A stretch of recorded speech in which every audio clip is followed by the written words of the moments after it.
Hey precious heart, this is Coach Lean coming to you again with another section of journal therapy. Today I wanted to be very intentional to make sure that you are empowered within this day to know that everything that you've been through serves a purpose. So today's journal entry is letting God use what I've been through. For a long time, I wanted to forget the things I've been through, the heartbreaks, the mistakes, the seasons where I felt unseen, unworthy, or unlovable. I wanted them buried, not remembered. I didn't realize that in trying to hide my pain, I was hiding my power. God began to show me that every wound I wished away was actually a seed of purpose. The very things I thought disqualified me were the things He planned to use. It's a humbling revelation when you realize that God doesn't just heal what hurt you. He harvests it. He takes your most painful chapters and turns them into someone else's manual for breakthrough. I used to ask God, why did I have to go through that? And His answer was always the same. Because someone else wouldn't survive it unless you did it first. That truth changed how I saw my story. It wasn't punishment, it was preparation. The pain wasn't meant to break me, it was meant to build the strength I've needed for a purpose. Every tear taught me compassion. Every rejection taught me discernment. Every setback taught me resilience. The version of me that emerged from these seasons wasn't weaker. I was wiser, softer, and stronger. All at once. God wastes nothing, not even what you regret. When I finally stopped resisting my story and started releasing it, healing deepened. I realized that vulnerability was my victory in disguise. People don't need a perfect example. They need a real one. Every time I share a testimony, someone else felt seen. Every time I spoke honesty about the dark places I came from, light reached a heart that was still there. That's the beauty of redemption. Your story becomes a bridge. God doesn't remove the evidence of what you went through. He transforms it into the proof that He was with you through it all. Letting God use what I've been through also meant letting go of shame. I had to stop apologizing for my process and start acknowledging His presence in it.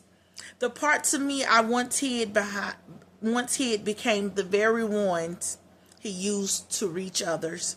I realized that purpose isn't about pretending you're always been strong. It's about showing how God's strength carried you when you weren't.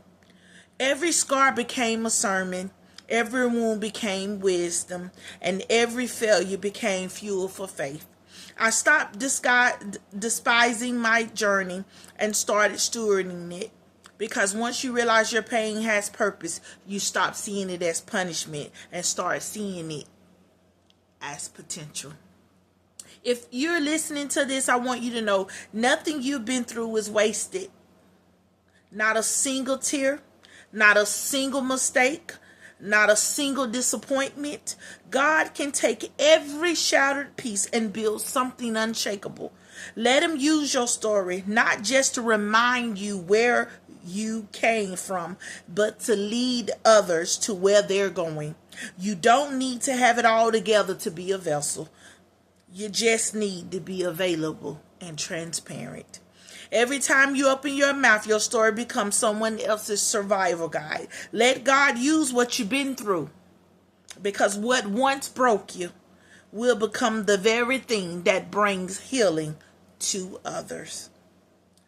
Precious hearts, some of you more than others, it's finally time for you to tell the real story. To tell the stories behind the stories, not the stories that we conjured up and that we lied about because we didn't want people to judge us or know certain things about us. For once and for all, it's time for you to tell the real stories behind a lot of things that you have said. It's time to go back. It's time to go back and revisit certain wounds and take the sting out of it. And the sting is taken out of those wounds when you tell the truth. Honesty is not hard. Or transparency is not hard. Only unless you are trying to control the narrative. We got to decide not to keep trying to control the narratives of events that happen in our life or events that we said happen. It is now time. Today.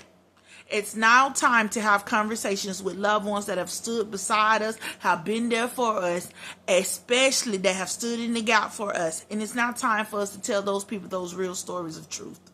Use discernment, use wisdom. But some of us need to set ourselves free more so than others. You don't have to keep allowing the enemy to hold you hostage and bind you to actions and choices that you made. We all been a something. Some of us done been looser than a goose. Some of us done tip, dipped, and slipped more than anybody could ever imagine. Some of us have lied on other people. We need to correct these things. These things are coming up for a reason. It's now time so that you don't keep holding yourself hostage. It's time to have some conversations with yourself as well. And tell the truth, because people are going to have some questions about different phases of our life. And we can't be victim. We can't be the victim. You gotta have to be able to handle somebody asking you questions and you being able to provide the proper answer to it. The right answer, the truthful answer. And not you making people feel bad because you want to break down and cry. Cry if you want to cry, but also have emotional intelligence to be able to handle if people need to ask. It's time, people. I hope this encouraged you to set yourself up to be able to have conversations. Because I promise you, if you look at your life, you'll start to see that there's other people in your lives that you could have possibly been hard on, that is simply reflecting some of the behaviors that you have that you have displayed somewhere in your life. And sometimes it be your own kids that becomes a reflection and a mirror of who you have been that you're trying to run from. And God don't want you to keep running. God don't want you to keep running, people. So I pray this help you. It's time. It's time, people. It's time. It's time. Touch your neighbor and touch yourself. It's time to let God use what you've been through. Every phase of your life. My journal therapy books are a product of me choosing to share what I've been through to help pull you through. Bible says when you get strengthened, you go back and strengthen your brother or sister. I pray these words strengthen you. This is actually from the Greatest Self-Taught Part 3. That'll probably be out within the next week. And this is actually day 45. I love you. And again, let God use what you've been through so you don't have to keep trying to hide it. We done all done something. Okay? We done all done something. Forgive yourself. I love you. Bye-bye.